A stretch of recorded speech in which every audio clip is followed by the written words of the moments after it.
ನಮಸ್ಕಾರ ಮಕ್ಕಳೇ, ಎಲ್ರಿಗೂ ಶುಭ ಸಂಜೆ. ಇವತ್ತಿನ ಒಂದು ವಿದ್ಯಾಶಕ್ತಿಯ ಗಣಿತದ ಕ್ಲಾಸಿಗೆ ಎಲ್ರಿಗೂ ಸ್ವಾಗತ. ಹೇಗಿದ್ದೀರಾ ಮಕ್ಕಳೇ? ಚೆನ್ನಾಗಿದ್ದೀರಾ? ಇವತ್ತಿನ ದಿನ ಚೆನ್ನಾಗ್ ಹೋಯ್ತಾ? ನಿಮ್ಗೆ ವಿಮರ್ಶಾತ್ಮಕ ಚಿಂತನೆ ಉಳ್ಳ ಒಂದು ಸೆಷನ್ ಸೇರ್ತಾ? ಹೌದಾ? ಇಂಟ್ರೆಸ್ಟಿಂಗ್ ಅನಿಸ್ತಾ ನಿಮ್ಗೆ? ಸೊ ಆ ರೀತಿಯಾದಂತ ಒಂದು ಅಬ್ಸರ್ವೇಷನ್ ಸ್ಕಿಲ್ಸ್ ಅಥವಾ ಚಿಂತನೆಯನ್ನ ನಿಮ್ಮಲ್ಲಿ ಏನ್ ಮಾಡ್ಬೇಕು, ನೀವು ಅಳವಡಿಸ್ಕೊಳ್ಬೇಕು ಮಕ್ಕಳೇ. ಓಕೆ, ಎಸ್, ಐ ಹೋಪ್ ಎಲ್ರು ಕೂಡ ಚೆನ್ನಾಗಿದ್ದೀರಾ ಅಂತ ಅನ್ಕೋತೀನಿ. ಈಗ ನಮ್ಮ ಒಂದು ಕ್ಲಾಸ್ ಕಡೆಗೆ ಹೋಗೋಣ. ಸೊ ನಾವು ಯಾವ ಒಂದು ಚಾಪ್ಟರ್ ಮೇಲೆ ಡಿಸ್ಕಷನ್ ಅನ್ನ ಪ್ರಾರಂಭ ಮಾಡಿದ್ದೇವೆ? ಮೊದಲನೇ ಚಾಪ್ಟರ್, ಹೌದಾ? ಗಣಿತದಲ್ಲಿ ವಿನ್ಯಾಸಗಳು. ಗಣಿತದಲ್ಲಿ ವಿನ್ಯಾಸಗಳು.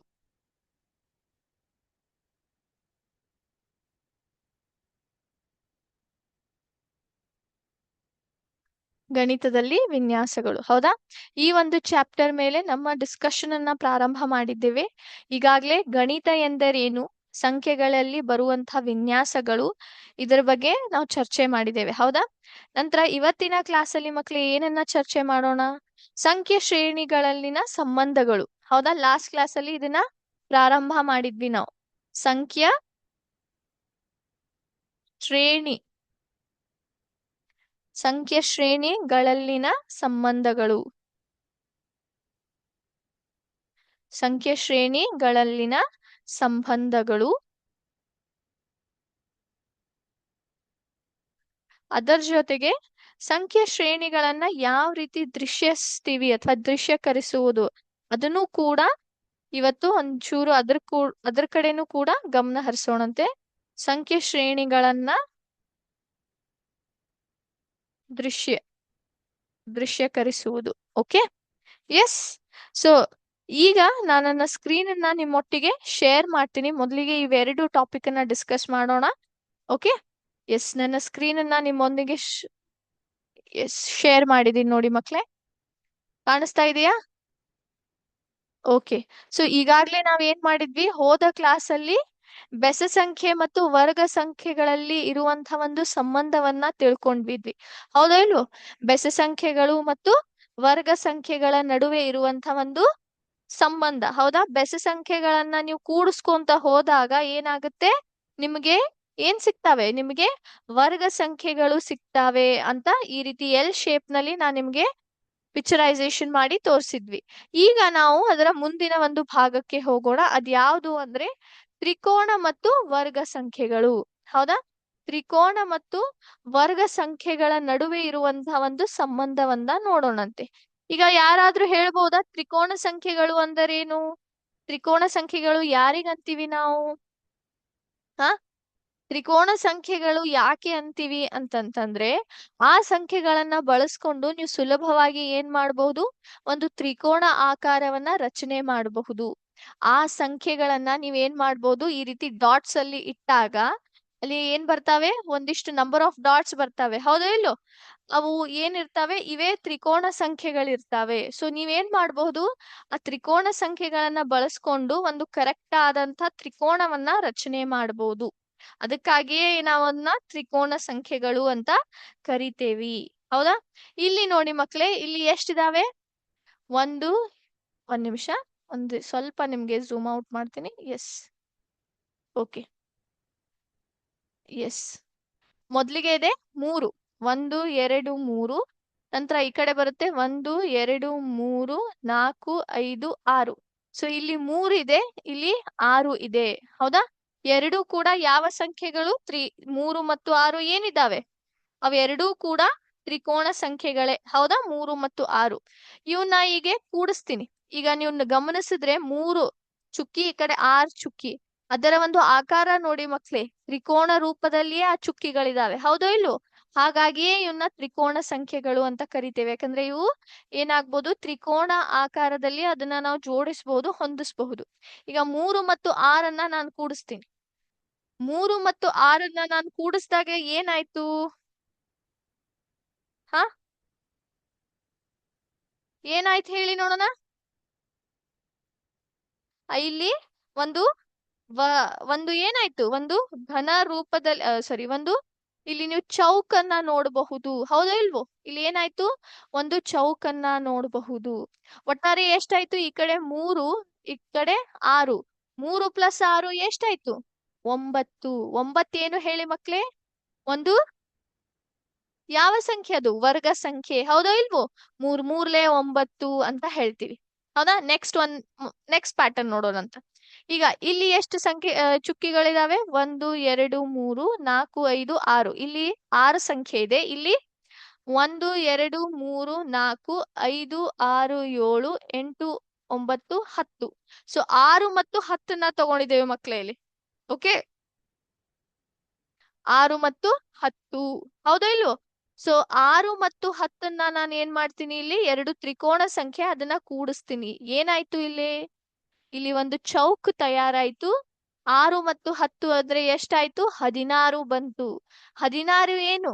ಅದು ಕೂಡ ಒಂದು ವರ್ಗ ಸಂಖ್ಯೆ, ಹೌದಾ ಇಲ್ವೋ? 4 4 16 ಅಂತ ಕರಿತೀವಿ ನಾವು. ನೆಕ್ಸ್ಟ್ ಪ್ರಶ್ನೆಗೆ ಹೋಗೋಣ. ಇಲ್ಲಿ ಎಷ್ಟಿದಾವೆ? 1 2 3 4 5 6 7 8 9 10. ಇಲ್ಲಿ 10 ಇದಾವೆ.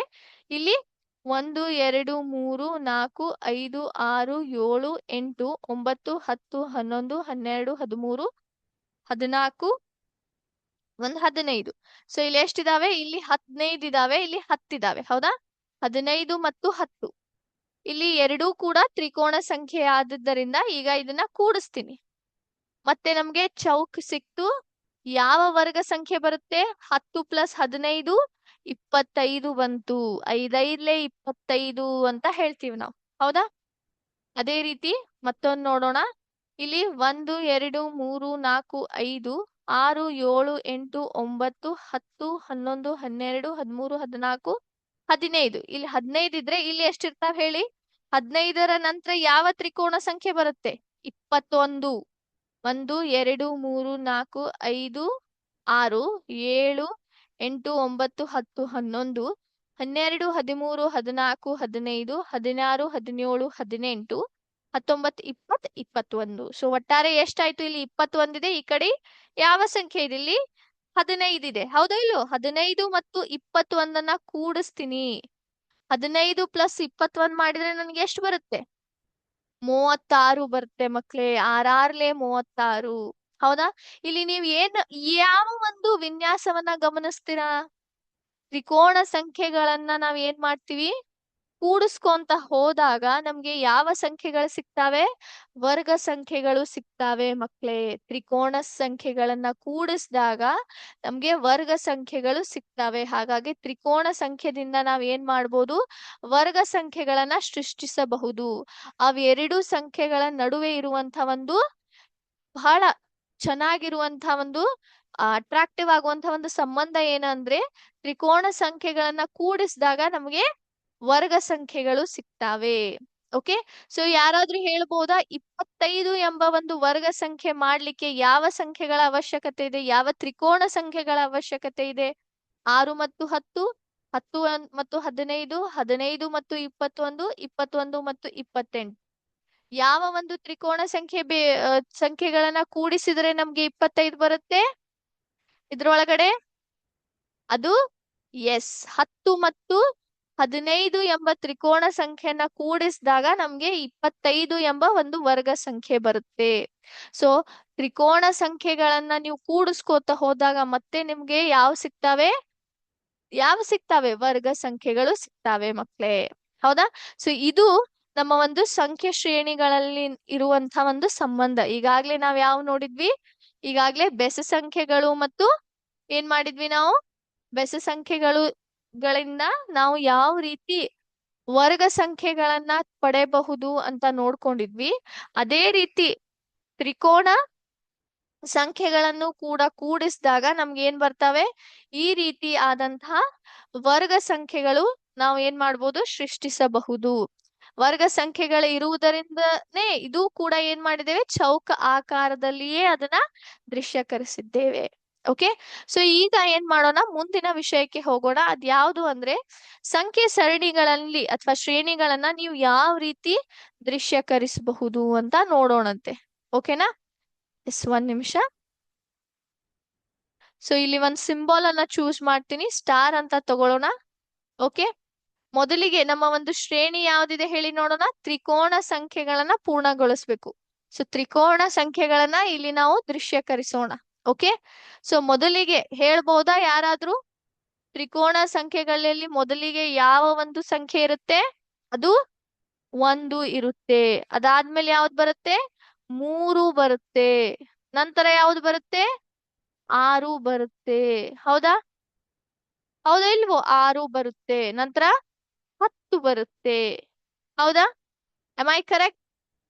ಇಲ್ಲಿ ನೀವು ಗಮನಿಸಿದ್ರೆ ಏನ್ ಕಾಣ್ತಾ ಇದೆ ಹೇಳಿ ಮಕ್ಳೇ ನಿಮ್ಗೆ? ಏನ್ ಕಾಣಿಸ್ತಾ ಇದೆ ಹೇಳ್ಬೋದಾ ಯಾರಾದ್ರೂ? ಈ ತ್ರಿಕೋಣ ಸಂಖ್ಯೆಗಳು 1, 3, 6, 10 ನೀವು ಗಮನಿಸಿದಾಗ ನಿಮಗೆ ಒಂದು ತ್ರಿಕೋಣ ಆಕಾರ ಕಾಣುತ್ತೆ. ಹೌದಾ ಇಲ್ಲೋ? ಆಕೃತವನ್ನ ನೋಡುತ್ತಿರಲ್ಲ ನೀವು? ಹಾಗಾಗಿಯೇ ನೀವು ಈ ಸಂಖ್ಯೆಗಳನ್ನ ಬಳಸ್ಕೊಂಡು ಏನ್ ಮಾಡ್ಬೋದು? ತ್ರಿಕೋಣಗಳನ್ನ ಸುಲಭವಾಗಿ ರಚನೆ ಮಾಡಬಹುದು. ಅದಕ್ಕಾಗಿಯೇ ಇವನ್ನ ತ್ರಿಕೋಣ ಸಂಖ್ಯೆಗಳು ಅಂತ ಕರೀತಾರೆ. 1, 3, 6 ಮತ್ತು 10. ಇದೇ ರೀತಿ ಅದು ಮುಂದೆ ಬೆಳೆಸ್ಕೊಂತ ಹೋಗುತ್ತೆ. ಈಗ ಮುಂದಿನ ಒಂದು ಸಂಖ್ಯೆ ಶ್ರೇಣಿ ತಗೊಳ್ಳೋಣ. ವರ್ಗ ಸಂಖ್ಯೆಗಳನ್ನು ಪೂರ್ಣಗೊಳಿಸೋಣಂತೆ. ಈಗ ಈ ಒಂದು ಚೆಂಡನ ಒಂದು ಸಿಂಬಾಲ್ ಅಂತ ತಗೊಳ್ತೀನಂತೆ. ಹೌದಾ? ವರ್ಗ ಸಂಖ್ಯೆಗಳು ಎಲ್ಲಿಂದ ಪ್ರಾರಂಭ ಆಗ್ತವೆ? ಪ್ರಾರಂಭ ಆಗೋದು ಎಲ್ಲಿ ವರ್ಗ ಸಂಖ್ಯೆಗಳು ಪ್ರಾರಂಭ ಆಗೋದು 1, ನಂತರ ಬರುತ್ತೆ 4. ಹೌದಾ? ನಂತರ 4 ಆದ್ಮೇಲೆ 9. ಹೌದಾ? ಈ ರೀತಿ ನಾನು ಏನ್ ಮಾಡ್ತೀನಿ, ಚೆಂಡದ ಮೂಲಕ 9 ಚೆಂಡುಗಳನ್ನ ಈ ರೀತಿ ನಾನು ತೆಗಿತಾ ಇದ್ದೀನಿ. ಸೊ ಒಂದು ಚೆಂಡ ಅಂದ್ರೆ 1 ಅಂತ ಅರ್ಥ.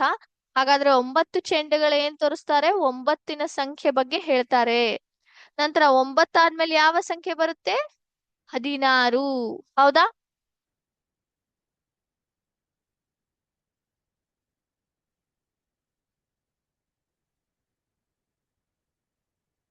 ಎಸ್, ನಮ್ಗಿಲ್ಲಿ 16 ಎಂಬ ಒಂದು ವರ್ಗ ಸಂಖ್ಯೆ ಬಂತು. 1 1 1, 2 2 4, 3 3 9, 4 4 16. ಹೌದಾ? ಸೊ ಈ ರೀತಿ ನೀವ್ ಏನ್ ಮಾಡ್ಬೋದು? ಸಂಖ್ಯೆ ಶ್ರೇಣಿಗಳನ್ನ ದೃಶ್ಯಕರಿಸಬಹುದು ಮಕ್ಳೇ. ನೀವು ದೃಶ್ಯಕರಿಸಿದಾಗ ಏನಾಗುತ್ತೆ ಹೇಳಿ ನೋಡೋಣ. ನೀವು ಇವೇನ್ ಸಂಖ್ಯೆಗಳನ್ನ ಅಥವಾ ಶ್ರೇಣಿಗಳನ್ನ ದೃಶ್ಯಕರಿಸ್ತಿರ್ಲ ಅವಾಗ ಏನಾಗುತ್ತೆ? ಅವಾಗ ನಿಮಗೆ ಬಹಳ ಸುಲಭವಾಗಿ ನೀವೇನ್ ಮಾಡ್ಬೋದು? ಒಂದಕ್ಕೊಂದು ನೀವು ಕಂಪ್ಯಾರಿಸನ್ ಮಾಡ್ಬೋದು ಇಲ್ಲಿ. ಹೌದಾ? ಇಲ್ಲಿ ಏನ್ ಮಾಡ್ಬೋದು? ಹೋಲಿಕೆ ಮಾಡಬಹುದು. ಸಂಖ್ಯೆಗಳ ನಡುವೆ ಹೋಲಿಕೆ ಮಾಡಬಹುದು. ಹೌದಾ? ಅದರ ಒಂದು ಮೌಲ್ಯದ ವಿಷಯದಲ್ಲಿ. ಅದೇ ರೀತಿ ಸಂಖ್ಯೆ ಶ್ರೇಣಿ ಹೇಗೆ ಬೆಳಕೊಂತ ಹೋಗಿದೆ ಅಂತ ಬಹಳ ಚೆನ್ನಾಗಿ ನಮ್ಗೆ ಏನಾಗುತ್ತೆ ಇಲ್ಲಿ ಅರ್ಥ ಆಗುತ್ತೆ. ಹಾಗಾಗಿ ನಾವೇನ್ ಮಾಡ್ತೀವಿ? ಸಂಖ್ಯೆ ಶ್ರೇಣಿಗಳನ್ನ ದೃಶ್ಯಕರಿಸ್ತೀವಿ ಮಕ್ಳೇ. ಹೌದಾ? ಈಗ ಮತ್ತೊಂದು ಶ್ರೇಣಿ ನೋಡೋಣವಾ? ಬೆಸ ಸಂಖ್ಯೆಗಳನ್ನ ನೋಡೋಣಂತೆ. ಓಕೆ, ಈ ಒಂದು ಚೌಕನ ತಗೋತೀನಿ. ಬೆಸ ಸಂಖ್ಯೆಗಳು ಯಾವ್ಯಾವ ಇದಾವೆ? ಮೊದಲಿಗೆ 1, ನಂತರ ಬರುತ್ತೆ 1 2 3. ಸೊ 1 3, ನಂತರ 3 ಆದ್ಮೇಲೆ 1 2 3 4 5, ನಂತರ 1 2 3 4 5 6 7 ಸಂಖ್ಯೆಗಳು ಯಾವ್ಯಾವದು? ಬೆಸ ಸಂಖ್ಯೆಗಳು 1 3 5 ಮತ್ತು 7. ಹೌದಾ? ಇಲ್ಲಿ ನೀವು ಗಮನಿಸಿದ್ರೆ ಬೆಸ ಸಂಖ್ಯೆಗಳ ನಡುವೆ ಏನಾಗಿದೆ ನೋಡಿ. ಇಲ್ಲಿ ಒಂದು ಚೌಕ್ ಯಾವಾಗ್ಲೂ ಖಾಲಿ ಇದೆ. ಹೌದೋ ಇಲ್ವೋ? ಅದ್ ಯಾಕೆ ಖಾಲಿ ಇದೆ ಹೇಳಿ ಮಕ್ಳೇ? ಯಾಕಂದ್ರೆ ಬೆಸ ಸಂಖ್ಯೆಗಳನ್ನ ನೀವ್ ಯಾವಾಗ್ಲಾದ್ರೂ ಭಾಗಾಕಾರ ಮಾಡಿದಾಗ ನಿಮ್ಗೆ ಯಾವಾಗ್ಲೂ ಈ ಒಂದು ರಿಮೈಂಡರ್ ಏನಿರುತ್ತೆ ಅದು 0 ಬರೋದಿಲ್ಲ ಮಕ್ಳೇ. ಹೌದಾ? ರಿಮೈಂಡರ್ ನೀವು ಯಾವುದೇ ಒಂದು ಬೆಸ ಸಂಖ್ಯೆಯನ್ನ ಭಾಗಾಕಾರ ಮಾಡಿ ಅದರ ಒಂದು ರಿಮೈಂಡರ್ ಏನಿರುತ್ತೆ ಅಲ್ಲ ಅದು ಯಾವಾಗ್ಲೂ 0 ಬರೋದೇ ಇಲ್ಲ. ಹೌದಾ ಇಲ್ವೋ? ಹೌದಾ? ಹಾಗಾಗಿಯೇ ಇಲ್ಲಿ ಅದರ ಅರ್ಥ ಏನು? ಇದು ಸಮವಾಗಿ ಹಂಚಿಕೆ ಆಗೋದಿಲ್ಲ ಅಂತ ಈ ಒಂದು ಸಂಖ್ಯೆ ಶ್ರೇಣಿ ಅಥವಾ ಈ ಒಂದು ದೃಶ್ಯ ನಮ್ಗೆ ಬೆಸ ಸಂಖ್ಯೆ ಶ್ರೇಣಿ ಬಗ್ಗೆ ಹೇಳ್ತಾ ಇದೆ. ಹೌದಾ? ಯಾವಾಗ್ಲೂ ನೀವು ಸಮವಾಗಿ ಹಂಚಿಕೆ ಆಗೋದಿಲ್ಲ. ಯಾವ ರೀತಿ ಸಮಸಂಖ್ಯೆಗಳಲ್ಲಿ ಹಂಚಿಕೆ ಮಾಡ್ತಿರ್ಲ ಬೆಸ ಸಂಖ್ಯೆಯಲ್ಲಿ ನೀವು ಸಮವಾಗಿ ಹಂಚಿಕೆ ಮಾಡಕ್ ಬರೋದಿಲ್ಲ. ಹಾಗಾಗಿ ಅಲ್ಲಿ ಏನಾಗುತ್ತೆ? ಯಾವಾಗ್ಲೂ ನಿಮ್ಗೆ ರಿಮೈಂಡರ್ 0 ಬರುತ್ತೆ ಅಂತ ಈ ಒಂದು ಶ್ರೇಣಿ ತನ್ನ ದೃಶ್ಯದಿಂದ ಹೇಳ್ತಾ ಇದೆ. ಓಕೆ,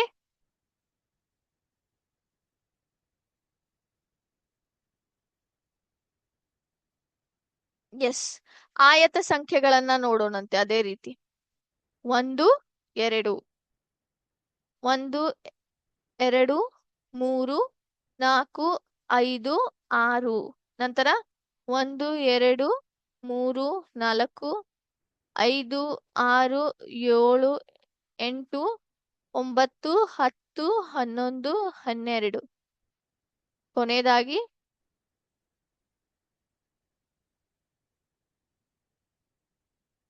ಸೊ ಈ ರೀತಿ ಏನ್ ಮಾಡಬಹುದು ನೀವು ಆಯತ ಸಂಖ್ಯೆಗಳನ್ನ ಕೂಡ ದೃಶ್ಯಕರಿಸಬಹುದು. ಓಕೆ, ಸೊ ಎಲ್ರಿಗೂ ಈ ಒಂದು ಸಂಖ್ಯೆ ಶ್ರೇಣಿ ಯಾವ ರೀತಿ ದೃಶ್ಯಕರಿಸಬಹುದು ಅಂತ ಅರ್ಥ ಆಗಿದೆ ಅಂತ ಅನ್ಕೋತೀನಿ. ಸೊ ಈ ರೀತಿ ನೀವೇನ್ ಮಾಡ್ತೀರಿ, ಆಯತ ಸಂಖ್ಯೆಗಳನ್ನ ಕೂಡ ದೃಶ್ಯಕರಿಸ್ತೀರಿ. ಎಸ್, ಐ ಹೋಪ್ ಎಲ್ರಿಗೂ ಕೂಡ ಸಂಖ್ಯೆ ಶ್ರೇಣಿಗಳನ್ನ ಯಾವ ರೀತಿ ದೃಶ್ಯಕರಣೆ ಮಾಡಬೇಕು, ಆಮೇಲೆ ಅದನ್ನ ಮಾಡೋದ್ರಿಂದ ಯಾವ ರೀತಿಯ ಲಾಭ ಆಗುತ್ತೆ ಅಂತ ಅರ್ಥ ಆಗಿದೆ ಅಂತ ಅನ್ಕೊಂತೀನಿ. ಸೊ ಈಗಾಗ್ಲೇ ಸಂಖ್ಯೆ ಶ್ರೇಣಿಗಳ ನಡುವೆ ಇರುವಂತ ಸಂಬಂಧ ತಿಳ್ಕೊಂಡ್ವಿ. ನಂತರ ಸಂಖ್ಯೆ ಶ್ರೇಣಿಗಳ ಒಂದು ಯಾವ ರೀತಿ ದೃಶ್ಯಕರಣ ಮಾಡ್ತೀವಿ ಅದನ್ನು ಕೂಡ ಅರ್ಥ ಮಾಡ್ಕೊಂಡ್ವಿ, ಹೌದಾ? ಈಗ ನಮ್ಮ ಒಂದು ಮುಂದಿನ ಭಾಗಕ್ಕೆ ಹೋಗೋಣ. ಅದ್ ಏನು ಅಂತಂದ್ರೆ MCQ ಟೆಸ್ಟ್. ಸೊ ಈಗಾಗ್ಲೇ ಕಲಿತಂತಹ ವಿಷಯಗಳ ಮೇಲೆ ನಾನು ಚಿಕ್ಕದಾದ ಒಂದು MCQ ಟೆಸ್ಟ್ ಅನ್ನ ನಿಮ್ಮೊಂದಿಗೆ ಇಡ್ತಾ ಇದ್ದೀನಿ ಮಕ್ಳೇ. ಎಲ್ರು ದಯವಿಟ್ಟು ನಿಮ್ಮ ಒಂದು ಬುಕ್ ಮತ್ತೆ ಪೆನ್ ಅನ್ನ ಅಥವಾ ಪೆನ್ಸಿಲ್ ಅನ್ನ ತೆಗೆದುಕೊಂಡು ತಯಾರಾಗ್ಬೇಕು. ಓಕೆ, ಸೊ ಎಲ್ರೂ ಕೂಡ ನಿಮ್ಮ ಉತ್ತರಗಳನ್ನ ನಿಮ್ಮ ಬುಕ್ ಅಲ್ಲಿ ಬರೆದಿಟ್ಕೊಳ್ಬೇಕು. ತದನಂತರ ಕೊನೆಯದಾಗಿ ನಾವು ಅದರ ಉತ್ತರಗಳನ್ನ ಚರ್ಚೆ ಮಾಡೋಣಂತೆ. ಸೊ ಮೊದಲನೇ ಪ್ರಶ್ನೆ ಇಲ್ಲಿದೆ ನೋಡಿ ಮಕ್ಳೇ. ಗಣಿತದಲ್ಲಿ ಮಾದರಿಗಳನ್ನು ಕಲಿಯುವುದರಿಂದ ಏನು ಪ್ರಯೋಜನ? ಗಣಿತದಲ್ಲಿ ನಾವ್ ಯಾವ ವಿನ್ಯಾಸಗಳನ್ನ ಅಥವಾ ಮಾದರಿಗಳನ್ನ ಕಲಿತೀವಲ್ಲ ಅದರಿಂದ ನಮ್ಗೆ ಯಾವ ಲಾಭ ಆಗುತ್ತೆ, ಅದರ ಪ್ರಯೋಜನವೇನು? ಆಪ್ಷನ್ ಎ, ಕೇವಲ ಪರೀಕ್ಷೆ ಬರೆಯಲು ಮಾತ್ರ ಪ್ರಯೋಜನ. ಆಪ್ಷನ್ ಬಿ, ಚಿತ್ರಕಲೆ ಕಲಿಯಬಹುದು ಅದರಿಂದ. ಆಪ್ಷನ್ ಸಿ, ತಾರ್ಕಿಕವಾಗಿ ಯೋಚಿಸುವ ಮತ್ತು ಸಮಸ್ಯೆಗಳನ್ನು ಪರಿಹರಿಸುವ ಸಾಮರ್ಥ್ಯ ಬೆಳೆಯುತ್ತದೆ. ತಾರ್ಕಿಕವಾಗಿ ಯೋಚಿಸಿ ಮತ್ತು ಸಮಸ್ಯೆಗಳನ್ನ ಯಾವ ರೀತಿ ಪರಿಹರಿಸಬೇಕು ಎಂಬ ಒಂದು ಸಾಮರ್ಥ್ಯನ ನಾವಿಲ್ಲಿ ಬೆಳೆಸ್ಕೊಳ್ತೀವಿ. ಆಪ್ಷನ್ ಡಿ, ಹಾಡುಗಳನ್ನು ನೆನಪಿಡಬಹುದು. ಹಾಡುಗಳನ್ನ ನೆನಪಿಡ್ಲಿಕ್ಕೆ ಇದು ಸಾಧ್ಯ. ಸರಿಯಾದ ಉತ್ತರ ಯಾವುದು ಮಕ್ಳೇ? ಗಣಿತದಲ್ಲಿ ಬರೆಯುವಂತಹ ವಿನ್ಯಾಸಗಳನ್ನ ಕಲಿಯುವುದರಿಂದ ನಮ್ಗೆ ಏನ್ ಪ್ರಯೋಜನ? ಏನ್ ಪ್ರಯೋಜನ ಹೇಳಿ? ಎಸ್, ಆಪ್ಷನ್ ಸಿ ನಾ? Yes, okay. Next question. 5 7 9 11 5 7 9 11 ಮುಂದಿನ ಸಂಖ್ಯೆ ಯಾವುದು? Option A 13, option B 12, option C 14, option D 15. 5 7 9 11 ಮುಂದಿನ ಸಂಖ್ಯೆ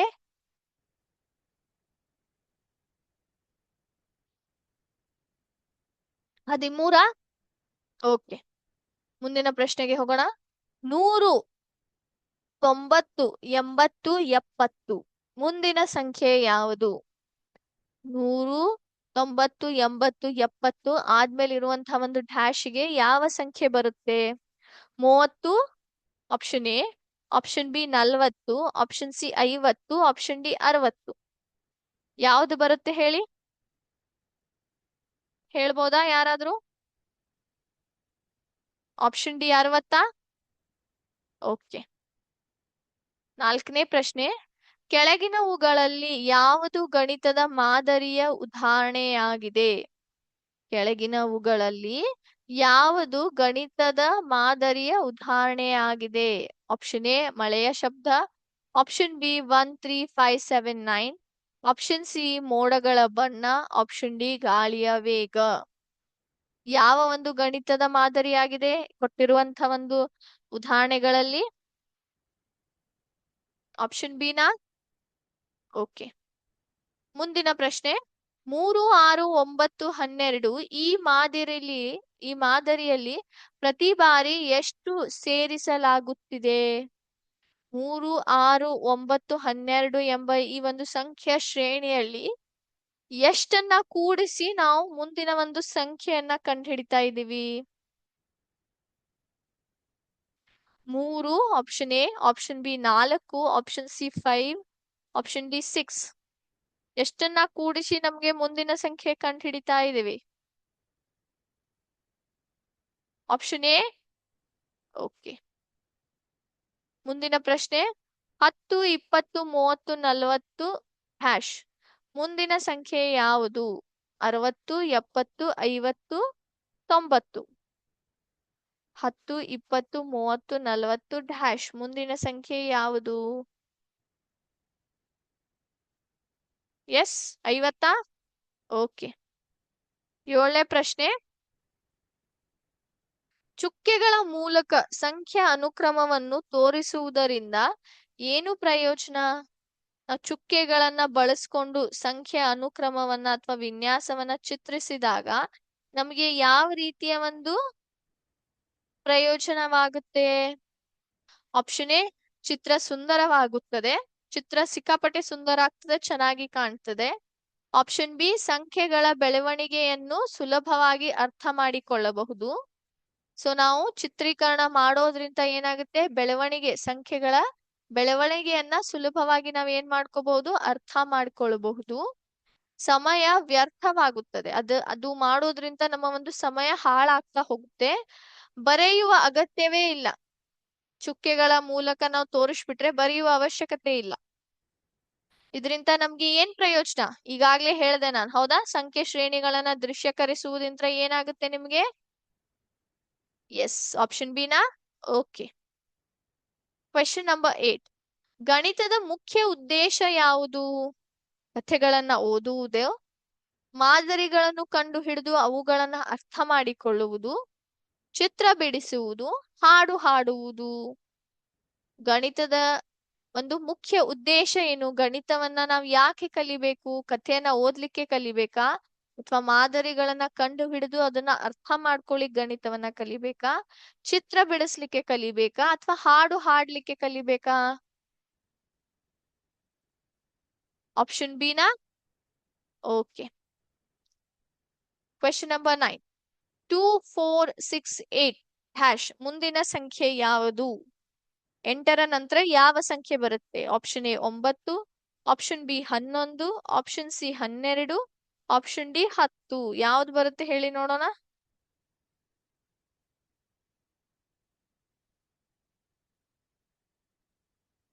ಹೇಳ್ಬೋದಾ?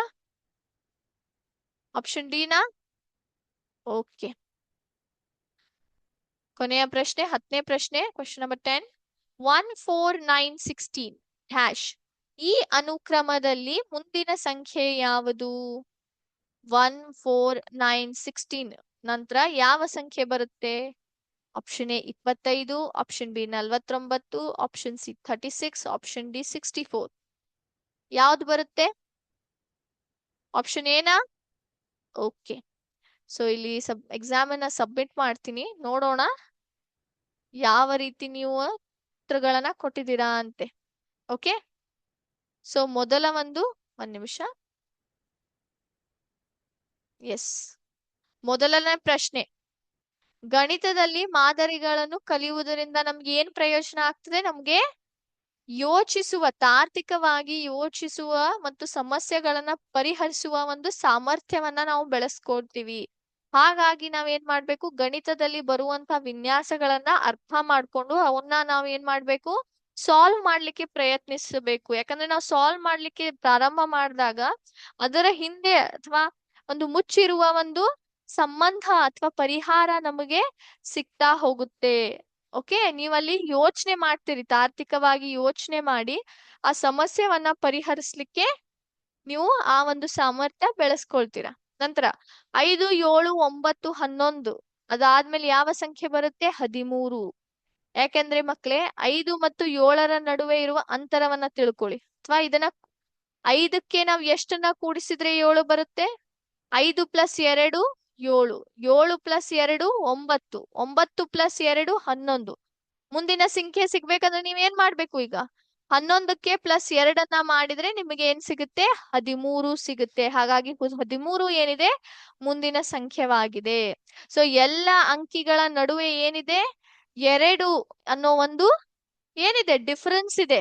ಹೌದಾ ಇಲ್ವೋ? 2 ಎನ್ನುವ ಒಂದು ವ್ಯತ್ಯಾಸ ನಮ್ಗೆ ಕಾಣಬಹುದು. 7 - 5 2, 9 - 7 2, 11 - 9 2 ಆಗುತ್ತೆ. ಹಾಗಾಗಿ 2 ವ್ಯತ್ಯಾಸ ಇರುವುದರಿಂದ ನೀವ್ ಏನ್ ಮಾಡ್ತೀರಿ, ಮುಂದಿನ ಸಂಖ್ಯೆ ಬೇಕಾದಾಗ ಅದೇ 2ನ್ನ ಈ 11ಕ್ಕೆ ಕೂಡಿಸಿದ್ರೆ ನಿಮಗೆ 13 ಸಿಗುತ್ತೆ.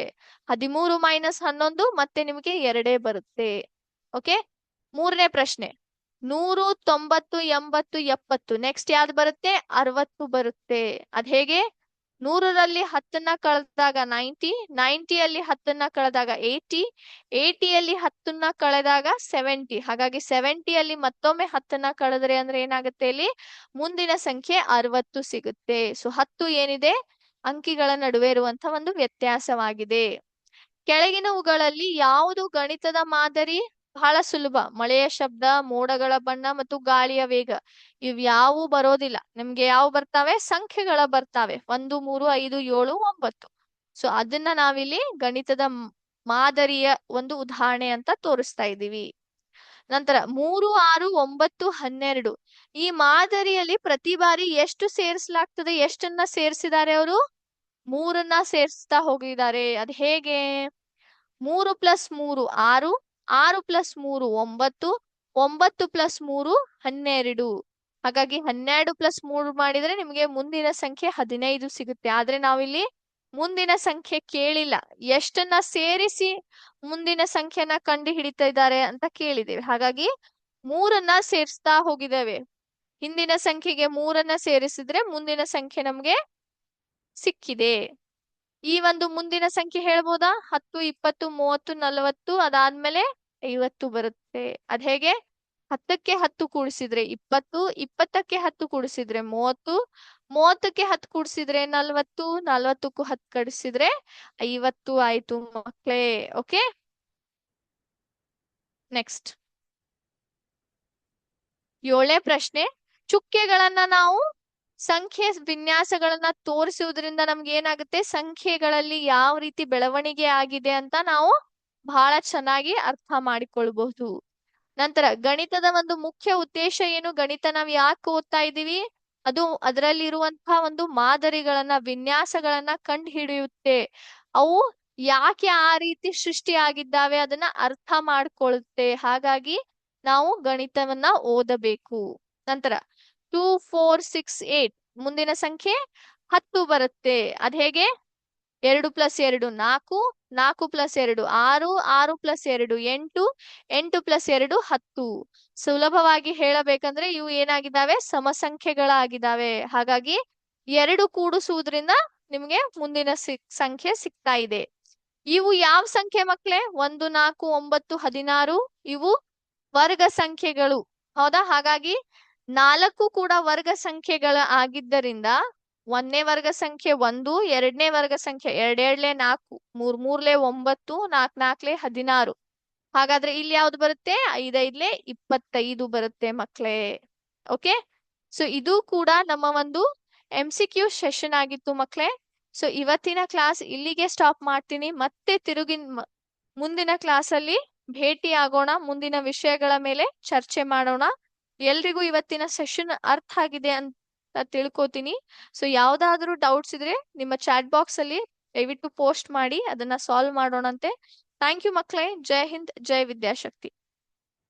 Thank you ma'am.